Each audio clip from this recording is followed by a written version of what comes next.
사도행전 2장 1절 말씀에서부터 13절까지입니다. 2장 1절에서 13절까지 우리 다 함께 읽겠습니다. 오순절 날이 이미 이름에 그들이 다 같이 한 곳에 모였더니 호련히 하늘로부터 급하고 강한 바람 같은 소리가 있어 그들이 앉은 온 집에 가득하며 마치 불의 혀처럼 갈라지는 것들이 그들에게 보여 각 사람 위에 하나씩 임하여 있더니 그들이 다 성령의 충만함을 받고 성령이 말하게 하심을 따라 다른 언어들로 말하기를 시작하니라. 그때 경건한 유대인들이 천하 각국으로부터 와서 예루살렘에 머물러 있더니 이 소리가 남의 큰 소리 각각 자기의 방언으로 제자들이 말하는 것을 듣고 소동하여 다 놀라 신기하게 여겨 이르되 보라, 이 말하는 사람들이 다 갈릴리 사람이 아니냐? 우리가 우리 각 사람이 난 것 방언으로 듣게 되는 것이 어찌 됨이냐?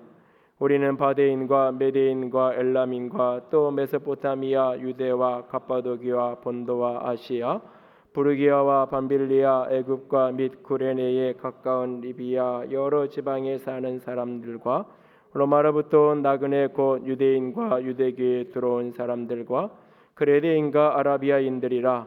우리가 다 우리의 각 언어로 하나님의 큰일 말함을 듣는도다 하고 다 놀라며 당황하여 서로 이르되 이 어찌 된 일이냐 하며 또 어떤 이들은 조롱하여 이르되 그들이 새술에 취하였다 하더라. 아멘.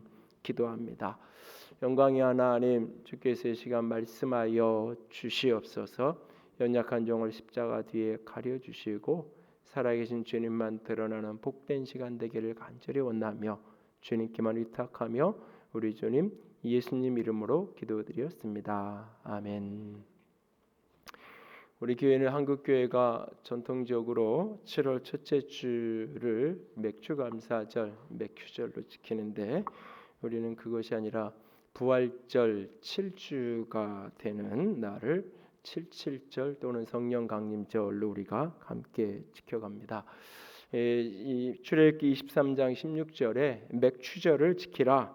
이는 내가 수고하여 밭에 뿌린 것들의 첫 열매를 거둠이라 하는 표현이 맥추절이라는 표현이 성경에 딱 한 번 등장하고 출애굽기 34장 22절에 맥추의 초실절이라는 표현이 또 한 번 딱 등장합니다. 이렇게 성경에 두 군데가 등장을 하는데 이 맥추절이라고 번역된 이 표현은 대부분의 영어 성경에서 번역된 것처럼 수확의 절기, 비스트 오브 하베스트라고 번역하는 게 조금 더 정확한 번역입니다. 그리고 보리의 맥추의 초실절이라고 번역된 것도 밀의 초실절이라고 바꾸는 게 조금 더 정확하고요.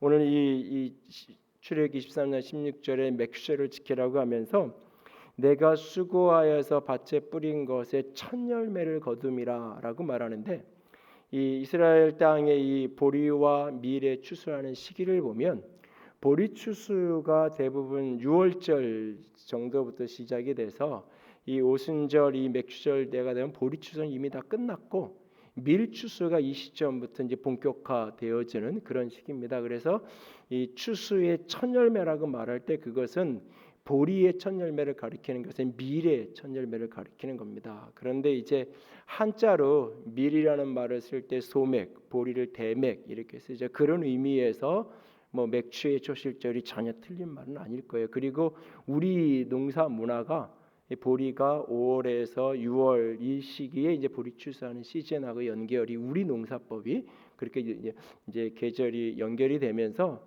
이것을 자연스럽게 맥추절이라고 번역을 해놓고 그렇게 지켰는데 사실 현대 사회에 와서는 이제 뭐 누구는 보리를 한국에 심냐고 묻는 분도 계시던데 그만큼 사실은 낯선 그러다 보니까 이제 맥추절이라는 게 1년의 반을 보내고 이제 또 하반기를 시작하면서 반년 동안 하나님 지켜주시니 감사합니다. 그런 의미로 이제 바꾸어서 맥추절을 지켜가게 되는데 그거보다는 성경에 있는 원래의 의미, 특별히 맥추절이라는 표현보다는 더 여러 차례 반복적으로 표현하고는 77절, 6월절부터 7일이 7번 지나는 49일째를 가리키는 77절.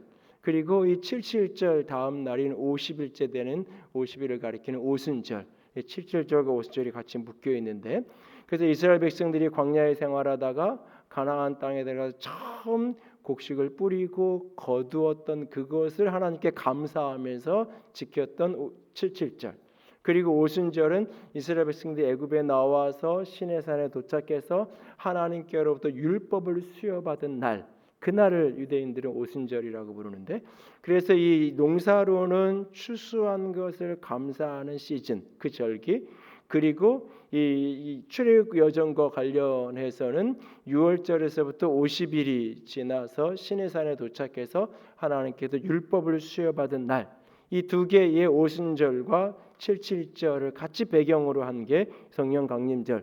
그래서 이 오순절에 성령께서 임하시게 됩니다. 이 초대교회는 AD 4세기 전후에 특별히 이런 게 발달되어 있는데, 성령 강림절을 거의 부활절과 같은 수준으로 정했어요. 그래서 세례 주는 날, 부활절이 세례 받는 날, 성령 강림절도 세례 베푸는 날. 그리고 부활절 전에 8일 동안 전야 축제를 부활절 전에 하는데, 이 성령 강림절도 8일씩이나 저녁에 전야제를 하면서 성령 강림절을 준비하기도 했고, 이후에 이제 교회 역사에서 이게 좀 줄여서 3일 정도를 했던 기록들이 있고요. 우리 개신교회는 이제 종교개혁 전통을 따르니까 종교개혁 전통에서는 전야제를 성령 강림절이 길게 하진 않았지만, 이 성령 강림절을 성탄절, 부활절과 같은 수준의 아주 중요한 교회의 절기로 지켜오고 기억했던 것을 보게 됩니다. 그런데 어찌 보면 희한하리만큼 한국 교회에서만큼은 이 성령 강림절이 굉장히 외면받고 소외되고, 또는 이렇게 그 날인지도 모른 채로 지나가 버리는 경우도 종종 있는 것을 봅니다. 이스라엘 백성들이 출애굽을 기념하는 6월절 이후 50일째 되는 날, 모세가 시내산에서 율법을 받은 날인 오순절, 이스라엘 백성들이 광야 나그네 삶을 끝내고 씨를 뿌리고 거두어서 하나님께 감사의 예배를 드리고 감사의 제사를 드렸던 77절, 이 모든 것들을 배경으로 한 성령 강림절은 어떤 날일까요? 초대교회 성도들은 왜 성령 강림절을 기념하고 그렇게 기억하길 원했던 것일까요? 오순절 성령의 강림했다는 것이, 이 사건이 오늘 교회된 그리스도인에게, 우리에게는 어떤 의미성을 갖는 것일까요? 성령 강림절, 이날은 어떤 날인지 오늘 이 처음 성령이 강림하신 사도행 2장 본문을 펼쳐놓고 같이 살피기 원합니다. 첫 번째로 성령 강림절은 입주일, 이렇게 표현을 해봤는데, 성령이 우리 가운데로 이사 오신 날, 입주일, 그것이 바로 성령 강림절이에요. 우리가 여러분들 이렇게 아파트 같은 걸 이렇게 분양을 받으면 공사를 하잖아요. 내가 계약됐고 돈도 내고 있음에도 불구하고 공사하는데 마음대로 들어가 보지 못해요. 공사하는데 주변만 왔다 갔다 한 번씩 해보기만 하고, 그러다가 어느 날 공사가 끝나고 이제 입주 예정일이 나오고 그 전에 사전 점검을 한다 그래요. 그러면 이제 들어가 볼 수 있어요. 들어가서 뭘 고치기도 하고 바꾸기도 하고 그럴 수 있어요. 그런데 거기에서 살 수는 없어요. 그냥 왔다 갔다 하고 들어가 보긴 하지만, 사는 거는 나중에 입주일을 정해서 내가 이사를 가면 그때 들어가서 내가 그 집이 내 집으로 들어가서 내가 이제 거기서 살게 되는 거예요. 마치 그것처럼 구약 시대에도 성령이 역사하셔요. 그러나 구약의 성령의 역사는 일시적으로 부분적으로 역사하시는 거예요. 무언가 위로가 필요한 사람에게는 찾아오셔서 위로를 주시고 떠나세요. 무언가 지혜가 필요한 사람에게는 찾아오셔서 지혜를 주시고 떠나가세요. 특별한 때에 특별한 능력으로 하나님께서, 성령께서 임하시는 게 구약의 성령의 역사예요. 신약의 오순절 성령의 역사 이후의 성령의 역사는 성령이 오셔서 우리 가운데 사시는 거예요. 우리에게 위로가 필요하면 위로를 주고, 위로가 끝나고 나면 떠나고, 이게 아니라 우리 가운데 거하시면서 함께 삶을 살아가는, 그래서 이게 성령이 우리 안으로, 우리 가운데로 이사 오신, 입주하신 날, 이렇게 성령 강림절을 좀 표현을 해봤는데요. 특별히 이게 오순절하고 연결된다 그랬어요. 이스라엘 백성들이 애굽에서 나와서 이제 홍해를 건너서 시내산에 이르게 돼요. 출애굽기에 보면 이것이 애굽에서 나와서 셋째 달에 이렇게 돼 있어요. 애굽에서 나온 날이 14일. 그리고는 이게 셋째 달이니까 달수로 셋째 달이 되면은 이게 50일이 되면 3개월이 되는 거예요. 달수로는. 그렇게 셋째 달 시내산에 그들이 도착을 해요. 시내산에 이르렀을 때 하나님이 그들 가운데 강림하셔서 나타나시죠. 나타나시는데 빽빽한 구름 사이에 하나님께서 아주 나팔 소리와 같은 큰 소리가 들려지고, 그래서 온 이스라엘 백성들이 그 소리에 놀래요. 그리고 그 시내산 위에 옹기점 연기같이 그 자욱한 구름 가운데 불로 하나님이 거기에 강림하시는데, 출애굽기 19장 18절에 그 모습이 이렇게 그려지고 있어요. 19장 18절 같이 읽습니다. 시내산에 연기가 자욱하니 여호와께서 불 가운데에서 거기에 강림하심이라. 그 연기가 옹기까마 연기같이 떠오르고 온 산이 크게 진동하며, 거기에 그렇게 나팔 소리 그리고 불로 시내산에 하나님이 강림하셨어요. 이 이미지가 그대로 어디로 이어지냐면 솔로몬이 성전이 건축되어지고 성전을 봉헌하는 날 거기에 하나님의 영광이 불 가운데 임하는 것을 보게 돼요. 연기와 불의 구름의 이미지를 사용해서 역대하 7장 1절 같이 읽습니다. 솔로몬이 기도를 마침에 불이 하늘에서부터 내려와서 그 번제물과 제물들을 사르고 여호와의 영광이 그 성전에 가득하니 라고 말하고 있어요. 하나님이 이 땅 가운데 임하시는 거예요. 강림하시는 거예요. 그것이 시내산에 그리고 성전에 하나님이 그렇게 강림하세요. 그리고 오늘 그 하나님이 영으로 오순절에 그 제자들 가운데 강림하시는 거예요. 그런데 그날의 강림과 이후의 강림의 공통점과 차이점이 동시에 함께 공존하는데, 본문 2절과 3절 보세요. 사도행전 2절과 3절을 읽으면 이게 출애굽기 19장과 역대하 6장 7장의 성령 봉헌하는 장면하고 분위기가 같이 연결이 돼요. 2절 3절을 보면 호련히 갑자기 하늘에서부터 급하고 강한 바람 소리가 있어. 바람 같은 소리가. 바람이 아니에요. 우리는 바람이라고 말하면 불어오는 느낌이 중요해요. 그런데 여기에 핵심은 바람 자체가 아니라 바람 같은 소리. 갑자기 하늘에서부터 소리가 들리는 거예요. 근데 그 소리가 바람 소리 같은 소리. 바람이 느껴졌다는 의미가 아니라 바람 소리 같은 어떤 소리가 들려지는 거예요. 마치 누군가 급하게 오는 것처럼. 사람이 급하게 지나가면 내가 눈 감고 있으면 지나가는 사람 못 봤지만 그 바람이 느껴지면서 누가 지나가는 느끼는 것처럼 위에서부터 급하고 강한 바람 소리 같은 것이 느껴지는 거예요. 그리고 눈에 보이는 게 있는데 뭐가 보이냐면 3절에 불의 혀처럼 갈라지는 것들이 그들에게 보여 각 사람 위에 하나씩 임하니라. 각 사람 위에 한 사람 한 사람 위에 성령이 임하는 게 보이는 거예요. 이 바람처럼 불처럼 이것이 4절에서 모인 사람들이 다 그들이 성령의 충만함을 받아 충만하게 되어라고 표현하고 있어요. 구약은 하나님이 임재하시는데 공간에 임하는 거예요. 신의 산에 성전에. 신약에 와서는 하나님이 임하시는데 공간이 중요한 게 아니에요. 공간에 초점이 있는 것이 아니라 사람에게 하나님이 영으로 임하는 거예요. 그래서 보면 1절에 보면 한 곳에 모였을 때 거기에 오순절에 성령이 임했다고 말하는데, 이 한 곳을 많은 분들이 어떻게 해석하냐면 오순절 마가의 다락방에 성령이 임하셨다라고 얘기하는데 성경적 근거가 없어요. 처음 듣는 얘기면 놀라시는 분들 계실 수 있는데 늘 하는 성경 공부 때는 제가 나누지만, 1장에 사도행전 1장에 제자들이 모여 있던 곳이 다락방이에요. 마가의 다락방 1장에. 그 2장에서는 그곳이 다락방이라고 말하지 않아요. 그냥 한 곳에 모여 있었어요. 한 곳에. 그러니까 추론을 한 거죠. 1장에서 다락방에 있었으니까 이 사람들이 계속 거기에만 머물러 있었을 것이야 라고 우리가 추론을 해서 이 한 곳을 마가의 다락방이라고 해석을 하는데, 마가의 다락방이라고 해석하기 어려운 여러 난점들이 사실은 등장을 해요. 실제로 지금 마가의 다락방이라고 알려지는 곳을 가면 그것은 예루살렘 지역 중에서 고위 공직자들만 모여 사는 그런 지역이에요. 그래서 외부인들이 멀리에서 이렇게 오순절을 맞이해서 이게 칠칠절을 맞이해서 온 순례객, 다양한 이방 지역에서 살던 순례객들이 마음대로 가볼 수 있는, 그래서 거기서 사람들이 모여서 기도하고 방언하고 막 이런 소리가 다 들려지게끔 그런 오픈된 공간이 아니에요. 저 예루살렘 지역에서 저 상류 지역 위의 지역이고, 그래서 마가 요한은 뭔가 제사장하고 어떤 이렇게 인적 관계나 선이 닿아 있는 그런 부유한 사람, 그래서 그가 예수님 베드로가 그랑 연결되어서 예수님이 재판받을 때 제사장의 집에까지도 들어가 볼 수 있었고, 이것이 아무나 그냥 내가 들어가고 싶다라고 재판받는데 들어갈 수 있었던 게 아니에요. 그런 상관관계가 있어서 가능했던 거예요. 그 수많은 지역에서 온 사람들이, 이 사람들이 방언하면서 모여 있는 그 모습을 다 들어요. 이게 오픈되고 노출될 공간이 아니면 이게 쉽지 않은 거예요. 그래서 사실은 본문을 쭉 보면 이것이 성전 구역 어떤 곳일 가능성이 사실은 훨씬 더 높아요. 그러나 어쨌든 성경의 관심은 그것도 아니에요. 성경의 관심은 이것이 어느 곳이었느냐가 중요하지 않아요.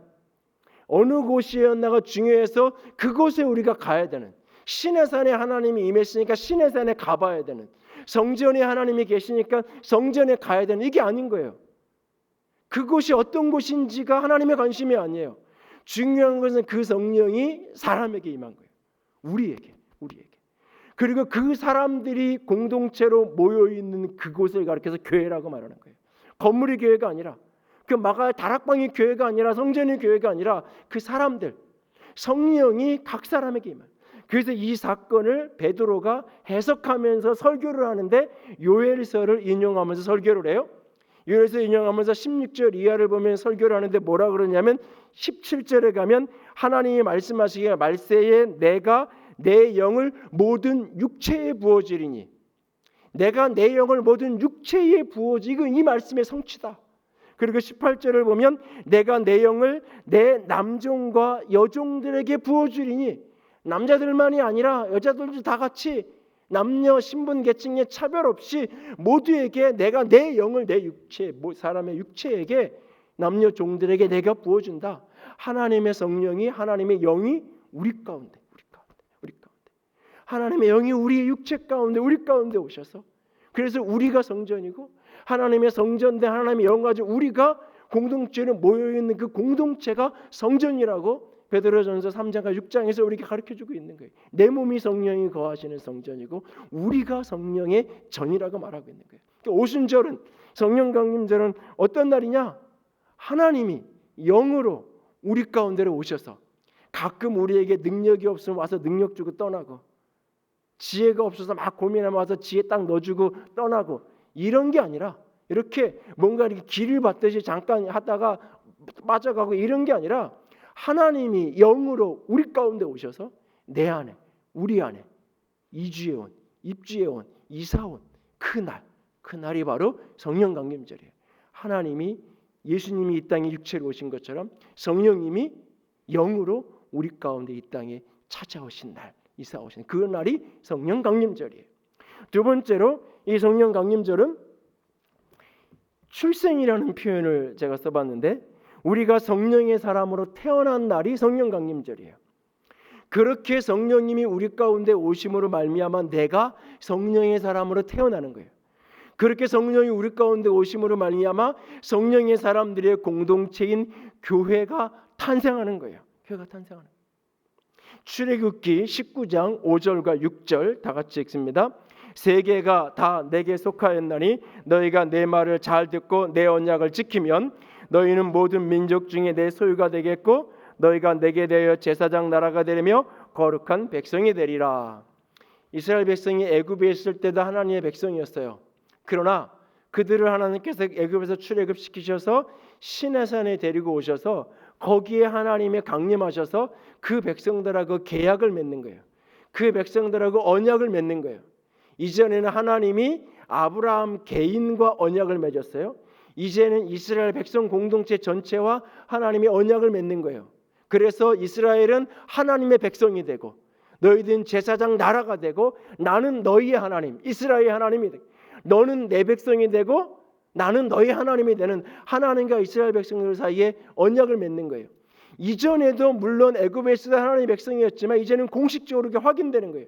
마치 이렇게 민족은 있는데 그런데 아직 땅덩어리가 없고 주권이 없어가지고 나라를 독립을 선언하지 못한 그런 처지처럼 살다가 이제는 땅을 확보하고 주권을 확보해서 나라가 독립 선언을 하는 것처럼 이스라엘 백성들이 이제는 공식적으로 하나님의 백성으로, 하나님은 이스라엘의 하나님으로 공개적으로 언약 맺고 확인된 그리고 그 하나님의 백성들이 살아야 될 삶의 원리로 율법을 수여받은 날이 오순절인 거예요. 그러니까 율법은 구원의 조건으로 주어진 게 아니에요. 율법을 주면서 율법을 잘 지키면 내가 너희들에게 가나안 땅 줄게. 율법을 잘 지키면 애굽에서 건져줄게 라고 하는 구원의 조건으로 율법이 처음부터 준 게 아니에요. 구원해 놓고 구원받은 그 백성들하고 하나님의 계약을 맺어서 나는 네 백성이 되고 너는 내 백성이 되고 나는 너의 하나님이야. 이제는 하나님의 백성이 되었으니까, 하나님의 나라 사람이 되었으니까 너희는 이렇게 살아야 돼. 하나님의 나라의 원리는 이런 거야. 애굽에서 살 때는 애굽 백성이었으니까 애굽의 원리를 따라 애굽의 법을 따라 살았는데 이제는 너는 내 백성이니까는 내 나라의 원리를 따라 내 나라의 방식대로 이렇게 사는 거야. 그래서 하나님이 시내산에서 율법을 주시는 거예요. 그래서 그 창세기 출애굽기 19장에 하나님과 이스라엘 백성이 시내산에서 만나 언약을 맺는 그 장면은 이스라엘 백성의 공동체의 탄생과 같은 장면이에요. 오늘 성령이 우리 가운데 오심으로 내가 성령의 사람으로 태어나고 우리들이 모인 공동체가 성령의 공동체로 이 세상의 교회가 탄생한 날, 그날이 바로 성령 강림절인 거예요. 그런데 이게 왜 이렇게 중요하냐? 여러분, 출생과 함께 존재의 양식이 달라지는 거예요. 태중에 있던 아이가 또 생명이에요. 똑같은 내 자식이고 내 아이예요. 근데 이 아이가 딱 출산이 돼서 딱 세상에 나오는 순간 똑같은 내 아이인데 이 아이의 존재 방식이 달라져요. 엄마의 태중에 있을 때는 엄마의 탯줄을 통해서 엄마의 모든 것을 공급받으면서 그가 살아요. 엄마의 양수 속에 물 속에서 그렇게 엄마의 호흡에 의존해서 살아요. 딱 세상으로 출생돼서 나오는 순간 물이 아니라 공기 중에서 내가 자가 호흡을 하고 살아야 되는 거예요.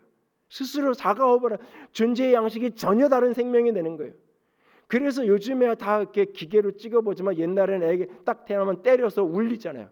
그 이 아이가 정상적으로 울면 살았다. 그게 사실은 우는 게 중요해 아니라 호흡이 한 번도 폐로 호흡을 해본 적이 없단 말이에요. 딱 나오면서 그게 자동적으로 그것이 출생과 더불어서 이게 되어지는 거예요. 존재 양식이 전혀 다른 상황으로 전환되는 거예요. 내가 성령이 내 안에 우리 가운데 오셔서 성령의 사람이 되고 교회가 되면서 우리의 존재 양식이 달라지는 거예요. 그냥 예수님을 따르는 어떤 사람들, 그냥 기독교라는 종교를 믿는 어떤 무리들이 아니라 이제는 영의 사람으로 성령의 사람으로 성령의 공동체로 이전과는 다른 삶을 살아가게 되는 거예요. 이스라엘 백성들이 애굽에서 나오면서 하나님의 법을 받아서 하나님의 법을 따라 살아가는 새로운 백성이 된 것처럼 한 번도 광야에 살면서는 씨 뿌려서 거두는 게 아니에요. 광야의 삶의 방식은 채집이에요. 만나를 거두오고 메추라기를 거두오고 그들이 애굽에서 같이 가지고 나왔던 양과 소와 염소와 그런 거에서 젖이나고 거기서 이렇게 고기도 먹고 그러면서 고기를 전혀 못 먹은 게 아니에요. 그렇게 유목민들이 양 한 마리로 우유도 빼고 뭐 다 공급받는 것처럼 광야에서 그렇게 살아가요. 그러나 그것은 다 그날 거둬서 그날 먹는 거예요. 근데 가나안 땅에 들어와서는 존재 양식이 달라져요. 그날 거둬서 그날 다 먹고 나면 이제 굶어 죽는 거예요. 사실은 거두었으면 그걸 저장해 둬야 돼요. 왜냐하면 심고 거둘 때까지 기다리는 거잖아요. 뿌리고 가꾸어서 거둘 때까지 기다리는 거예요. 그 첫 열매를 거두고 하나님께 감사의 축제를 즐기는 거예요. 우리가 추수감사절의 성경적 기원으로 이해하는 초막절, 장막절, 수장절, 가을철에 있는 그것은 곡식과 관련된 절기가 아니에요. 포도, 무화과 이런 여름 과일들을 거두어서 그것을 저장하는, 그래서 포도를 다 거두어서 그걸 짓이겨서 포도즙을 만들고 주를 만들고 하는, 그리고 무화과를 보관하는, 그 말리고 이렇게 하는, 그게 수장절이라고 그래서 성경에 표현하고 있는 거예요.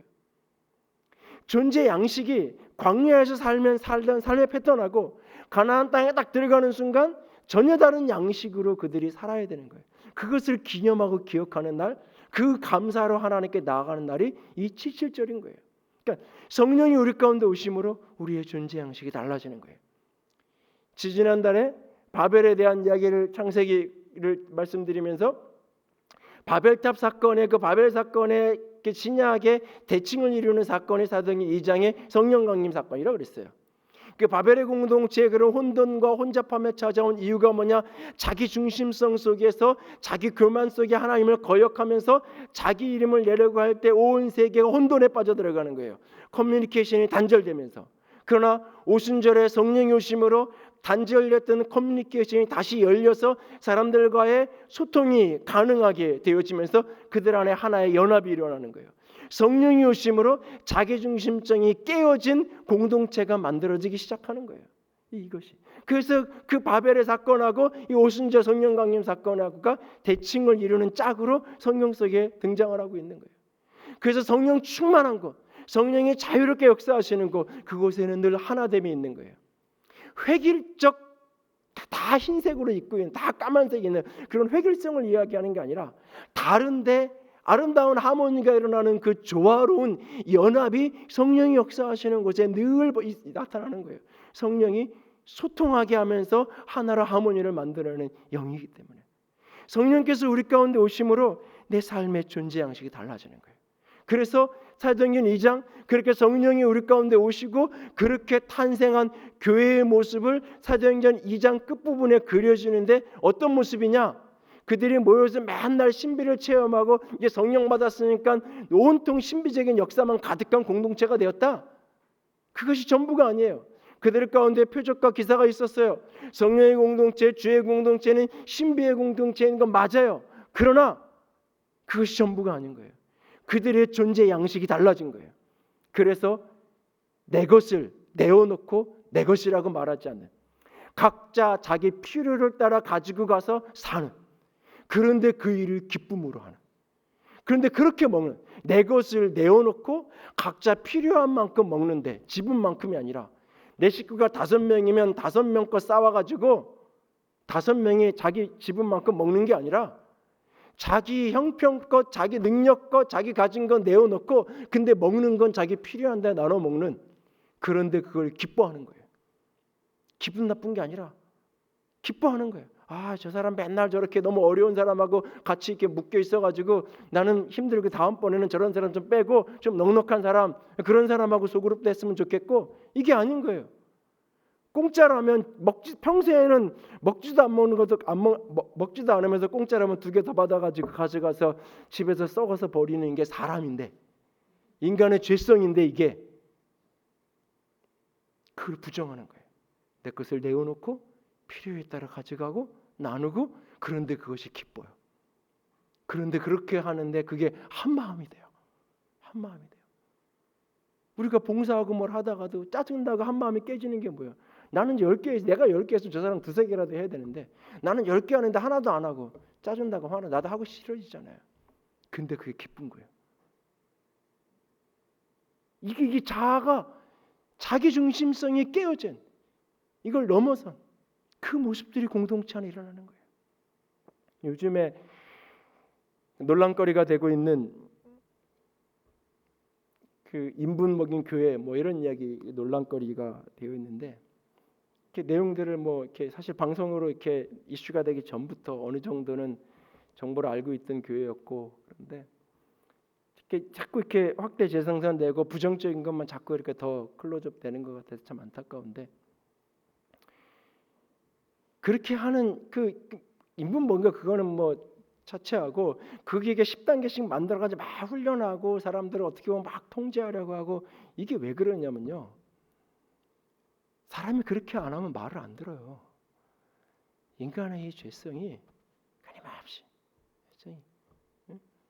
이게 끊임없이 통제하고 통제해야 뭔가가 되는 거, 이게 사람의 죄성이. 열심히 훈련한다고 하지만 훈련 기간 딱 끝나면, 제자 훈련 1년이면 열심히 시켜놔도 끝나고 나면 3개월도 안 돼서 퀴티도 안 하고 뭐 다 이렇게 그러면서 하는 말이, 제자 훈련 다시 시켜달라고요. 다시 하라고 오라 그러면 또 안 올 거예요. 아마 분명히 말로만 다시 안 시킬 거 아니까 그렇게 말하는 거지. 사람이 내가 이렇게 이번에 이렇게 3주 하니까 새벽기도 하고 예배당에 못 가는 날은 내가 깨어서라도 하겠습니다. 결심하는데 잘 안 돼요. 그러니까 서로 전화해주고 체크해주고 막 일어났으면 일어났다고 보고하고 그러기 시작하면 조금 더 잘 돼요. 그걸 실시간으로 교회 유튜브에다 실시간으로 댓글 올리게, 그래서 몇 명 올렸는지 샘터별로 체크하고 그 다음 날은 그래프 쫙 교회 홈페이지에 올라가고 이러면은 훨씬 더 많은 사람들이 하게 할 수 있어요. 근데 그게 과연 성령의 역사일까? 하나님이 원하시는 교회의 모습일까? 세상에서 세일즈하고 세상에서 뭔가를 만들어가기 위해서 하는 거랑 뭐가 다른 걸까? 고민이 있는 거예요. 사람들을 다 열정적으로 일하게 하고 싶으면요, 경쟁시키면 돼요. 교회도 적당히 경쟁시키면요, 훨씬 더 충성하게 돼 있어요. 훨씬 더 적당히 사람들 사이에. 그리고 단계마다 자꾸 직분을 늘려가지고 명예직 직분을 자꾸 이름을 붙여서 만들어주면서 내가 이만큼 했으니까 이런 사람이고 이런 사람이고 거기다 이렇게 배지라도 하나씩 달아주고 이러면요, 훨씬 더 열심히 해요. 사실은 열심히 하게 할 수 있어요.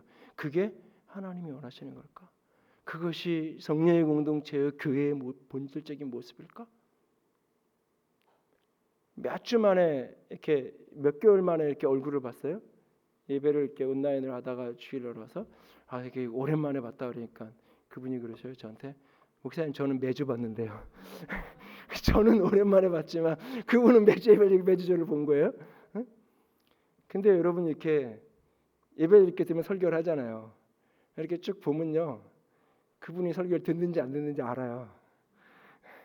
그게 대강 이렇게 설교 듣는 모습을 보면 그분이 지금 영적인 곡선이 올라가는지 내려가는지 대강은 이게 보여요. 근데 하도 마스크를 써가지고 좀 안 보이긴 하는데, 근데 그것도 한 3개월 지나가니까 이제 마스크 써도 대강 보여요 이게. 근데 집에서 하면 안 보이잖아요. 목사가 불안한 거예요.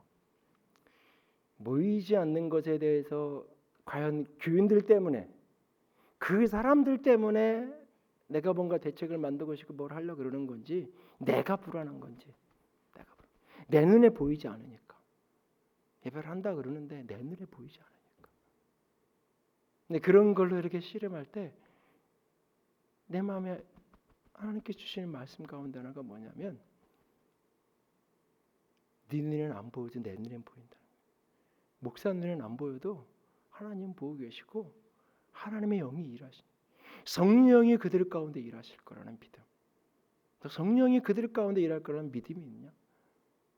저는 이 코로나 이 시즌을 지나면서 어쩌면 교회도, 기업도 진짜 살아남은 기업과 생존하겠지만 교회도 어떤 의미에서 진짜 성령이 역사하는 교회, 하나님이 역사하시는 교회와 인간의 제도와 방법과 조직으로 끊임없이 통제하려고 했던 공동체랑 분명히 이 시즌이 지나고 나면 차이가 날 거라고 생각해요. 만날 수 없고 모일 수 없고 관리할 수 없고, 요즘에 후배들이 가끔 찾아와요. 큰 대형 교회들을 부목사 생활하면서 아침 새벽녘에 나가가지고 밤 11시 12시에 들어오는 생활하니까 뭐 하루에 10집 20집도 신방을 하고, 근데 요즘에 신방 다 못하잖아요. 시간이 남는 거예요.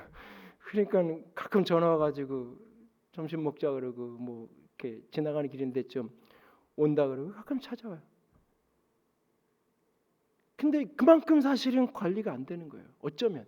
그런데 이럴 때 각 사람이 성령에 붙들려 있으면, 각 사람이 하나님의 은혜 아래 설주하는 공동체, 그런 사람은 이 시즌이 오히려 신앙이 단단해지고 하나님과 더 깊은, 누구도 중간에 끼지 않고 누구도 중간에 거치지 않고 하나님 앞에 서는 그런 신앙이 깊이를 아는 어떤 시즌으로 선용될 거예요. 지나고 보면.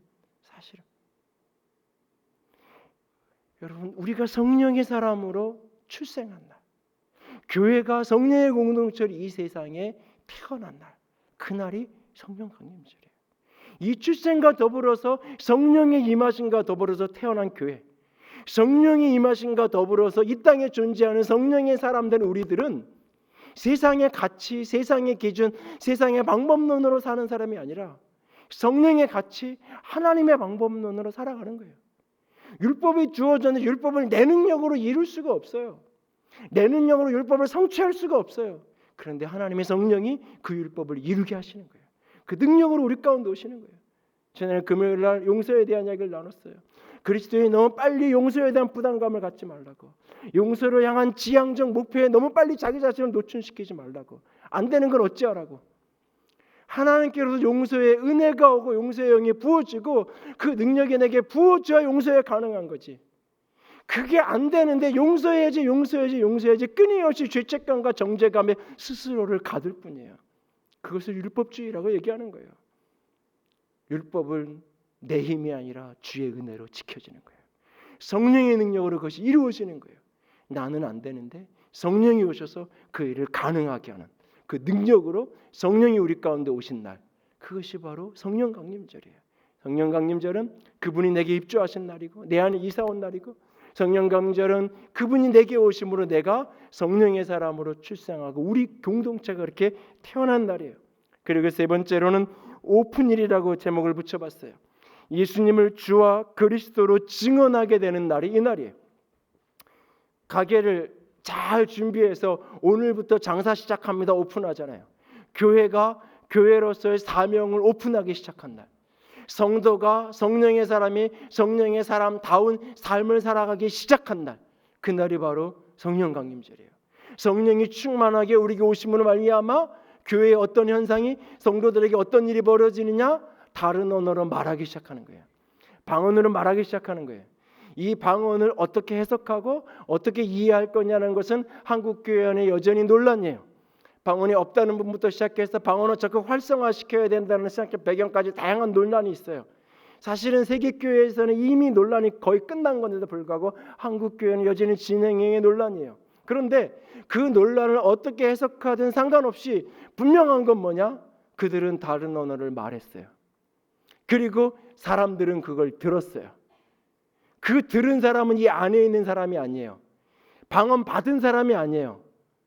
방언을 받지 못한 사람이 그 얘기를 들었어요. 근데 그들에게 뭐라고 들렸냐면 하나님의 큰일 말함을 듣는도다. 그들이 성령 받아서 성령 충만해서 성령의 말하게 하심을 따라 말하기 시작했는데 무엇을 말하기 시작했느냐? 하나님의 큰일을 말하기 시작한 거예요. 하나님의 큰일. 하나님의 큰일이 뭐냐? 그것을 성경에서는 다른 곳에서 복음이라고 얘기하는 거예요. 그것이 오늘 사도행전 2장에서 베드로는 하나님께서 예수 그리스도를, 너희가 죽인 예수 그리스도를 살리셔서 하늘 보좌를 올리셔서 우리의 주와 그리스도가 되게 하셨다라고 말하는 거예요. 예수님이 우리의 주가 되시고 예수님이 우리의 그리스도 구원자가 되십니다 라고 하는 것이 복음이에요. 예수님이 나의 구주로, 예수님이 나의 그리스도로 깨달아지고 만나지고 믿어지는 것, 그것이 내가 복음을 만난 날인 거예요. 교회가 입술을 열어서 이 복음을 전하기 시작하는 거예요. 그래서 교회 안에 구원의 역사가 벌어지는 거예요. 그래서 사도행전 2장의 마지막 결론이 뭐냐? 믿는 무리들이 많아지는, 구원받는 사람들이 넘쳐나는, 성령의 말하게 하심에 따라 말하기 시작하니까 교회 안에 은사가 많았더라, 표적이 많았더라. 맞아요. 은사와 표적도 있었어요. 그러나 더 중요한 것은 믿는 사람들이, 구원받는 사람들이 많아지기 시작하는 거예요. 교회 바깥에 있는 사람들이 알아듣는 언어로 그들에게 복음을 전하니까, 그들이 알아듣는 언어로 그들에게 복음을 전하고 예수는 그리스도라고 그들 가운데 가서 교회가 말하기 시작하는 거예요. 이 일이 교회의 사명인데 이 일을 오픈한 날, 이 일이 시작된 날, 이 일을 감당할 수 있는 능력이 임한 날, 그게 바로 성령 강림절인 거예요. 오래전에 교회에서 아이들을 데려 국도순례를 할 때 신안군 쪽을 간 기억이 있어요. 거기에 증도를 돌아보고는 너무 이렇게 인상 깊어가지고 나중에 아내랑 따로도 한번 이렇게 갔던 기억이 있는데, 그 증도는 90%가 크리스찬이에요. 그렇게 된 이유 중에 하나가 문진경 전사님이라는 분이 17살에 시집가서 생갑으로 첫날부터 소박받아가지고 생갑으로 20여 년 이상을 살던 그가 그곳에서 전도부인에게 복음을 만나고, 그리고 광주를 가서 광주에서 성경학교에서 성경을 배우고, 특별히 이 성결교회 유명한 부흥사였던 이성무 목사님의 부흥 집회 속에서 강력한 영향을 받고 성령을 경험하고, 그리고 자기의 고향인 신안으로 가서 그 섬마을을 돌아다니면서 전도하기 시작한 거예요. 예? 아픈 사람 치유해주고 수많은 사람들을 전도해서 그 신안군 지역에, 예? 그쪽 그렇게 교회가 많고 거기에서 배우고 훈련하고 전도받았던 분들이 CCC 김지근 목사님이나 중앙성결교회 담임하시던 이만순 목사님, 뭐 한국 교회의 기라성 같은 목회자들이 거기서 그 전사님의 헌신 속에서 길러져서 나와요. 그 흔적들이 여전히 남아 있는 것이 증도예요. 그리고 6.25 때 그분이 순교당하고 그 증도에는 여러 그분이 세웠던 교회들 속에 많은 순교자의 피가 있고 복음을 위해서 어떻게 헌신하고 살았는지 이런 이야기를 제가 몇 차례 한 적이 있어요. 천국의 섬이라는 그 책도 소개를 한번 한 적이 있고, 그랬더니 우리 집사님 중에 한 분이 여행을 이렇게 갔다가 그쪽 그 지역에서 이렇게 하룻밤을 머물고 거기에서 이제 증도에서 교회를 이제 가게 되는 것 같아요. 그래서 이제 제가 이런 얘기를 듣고 갔으니까 이제 이게 순교자가 나온 교회 얼마나 이제 예배가 감동이 있을까 그런 소원을 가지고 예배당에 가서 이제 교회는 뭐 좀 그렇게 섬에 있는 교회가 크지 않아도 기대를 가지고 예배를 참석한 거예요. 그랬더니 예배 때 교인들이 싸우고 전사님들이 나와가지고 목사님을 어떻게 처리해야 되는지 그것을 의논하고 뭐 이런 분위기가 이렇게 예배당 예배 시간이 돼 있는 거예요. 너무 이분이 이제 마음이 힘들고 기대했기 때문에 더 이제 힘들어가지고 와가지고 이런저런 이야기를 한 거를 전해드린 적이 있는데 뭐 저한테 얘기해요. 그러길래 주일날 어디 놀러 가가지고 딴 교회 갔냐고 당신 집사 맞냐고 뭐 저한테 얘기해야 이제 그런 소리 듣는 건데 이제 같이 웃긴 했는데, 여러분 성령이 아무리 역사했어도 그 복음이 그렇게 역사해서 그 섬마을에 90%가 넘는 사람이 크리스찬이라고 했어도 그것이 과거의 흔적으로만 남아있고 추억으로만 남아있고 오늘의 성령의 역사가 사라지면, 오늘의 수의 충만하심이 잃어버려지면 그런 공동체가 되는 거예요. 누군가 한번 외지에서 찾아온 분에게 감동을 주고 도전을 주고 하나님 향한 열망을 강화시키는 게 아니라 실망과 절망 속에 어떻게 이럴 수 있을까라는 그런 마음을 갖게 하는 그런 교회가 돼버리는 거예요. 그게 오늘 성령이 역사하시는 역사를 잃어버립니다. 오늘 이 복음을 교회가 성령의 충만함과 전하는데 입술만이 아니에요. 삶으로 전하는 거예요.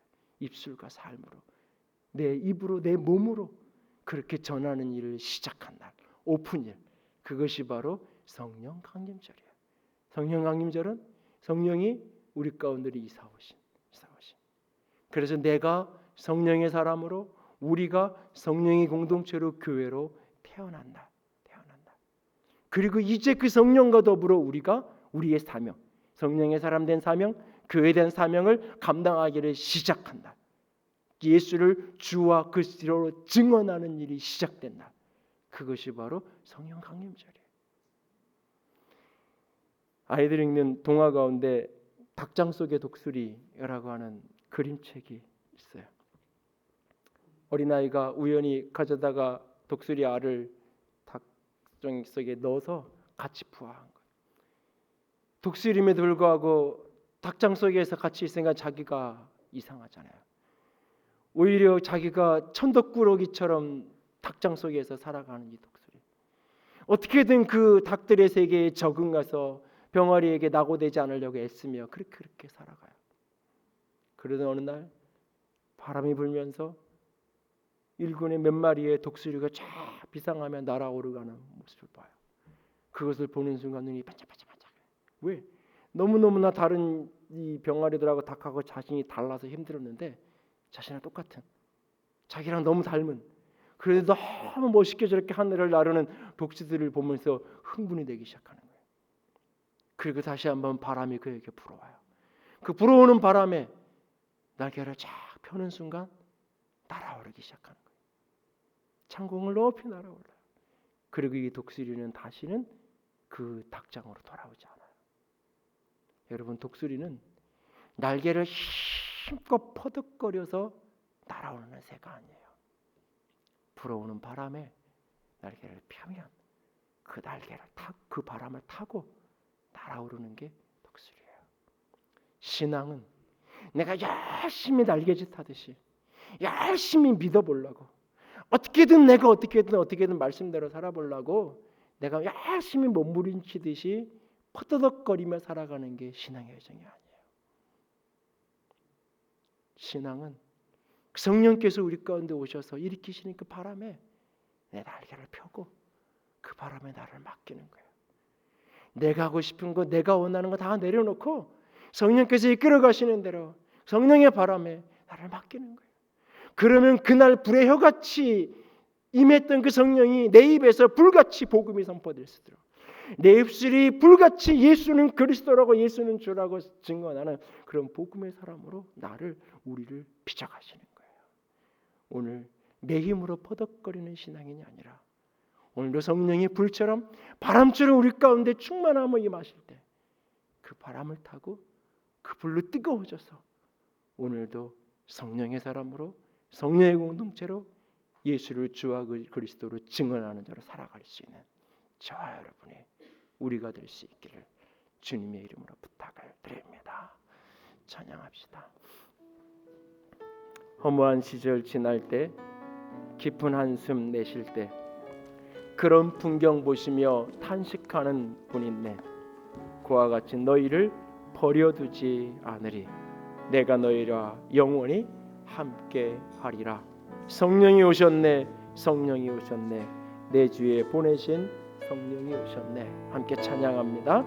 허무한 시절 지날 때, 허무한 시절 지날 때, 깊은 한숨 내쉴 때 그런 풍경 보시며 탄식하는 분 있네. 그와 같이 너희를 버려두지 않으리. 내가 너희와 영원히 함께하리라. 성령이 오셨네. 성령이 오셨네. 성령이 오셨네. 내 주에 보내신 성령이 오셨네. 우리 인생 가운데 친히 찾아오셔서 그 나라 꿈꾸게 하시네. 억눌린 자, 갇힌 자, 억눌린 자, 갇힌 자, 자유함이 없는 자, 피난처가 되시는 성령님 계시네. 주의 영이 계신 곳에는, 주의 영이 계신 곳에 참 자유가 있다네. 진리의 영이신 성령이 오셨네. 성령이 오셨네. 성령이 오셨네. 성령이 오셨네. 내 주에 보내신 성령이 오셨네. 우리 인생 가운데 친히 찾아오셔서 그 나라 꿈꾸게 하시네. 성령이 오셨네. 성령이 오셨네. 성령이 오셨네. 내 주에 보내신 성령이 오셨네. 우리 인생 가운데 친히 찾아오셔서 그 나라 꿈꾸게 하시네.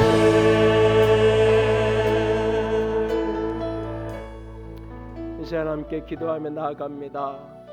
성령님, 내게 오셔서 아버지 하나님 나로 충만하게 하여 주시옵소서. 이제 내가 성령의 사람으로 새로운 존재 방식으로 살아가는 자가 되기를 원합니다. 성령의 그 바람과 불처럼 임하시는 그 성령께 나를 내어 맡기는 인생이 되기를 원합니다. 성령이여 나를 이끌고 가시옵소서. 내 입술이 복음의 증언자로 살아가는 입술이 될 수 있도록, 그런 삶이 될 수 있도록 성령이여 나를 붙들어 주시옵소서. 같이 기도합니다. 사랑의 하나님, 영광의 하나님, 나를 붙들어 주시옵소서. 아버지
주님, 성령으로 충만했던 추억 속에 사는 사람 되지 않기 원합니다.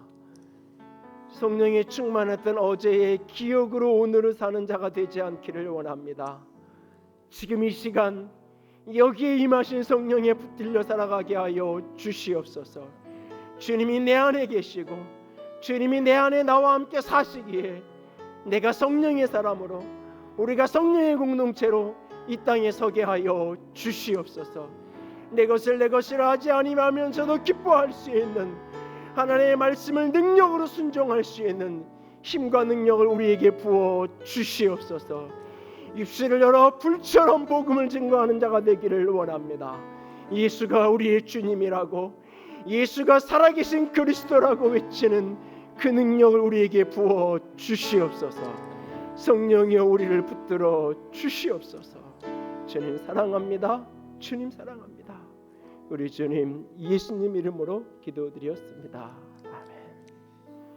이제는 우리 주 예수 그리스도의 은혜와 하나님 아버지의 놀라우신 사랑하심과 성령 하나님의 교통하시며 기름 부으시는 그 은혜가 오늘도 성령이 강림하신 날 성령이 충만한 사람 되기로 작정하고 소원하는 모든 이들 위해 이제로부터 영원토록 함께 있을지어다.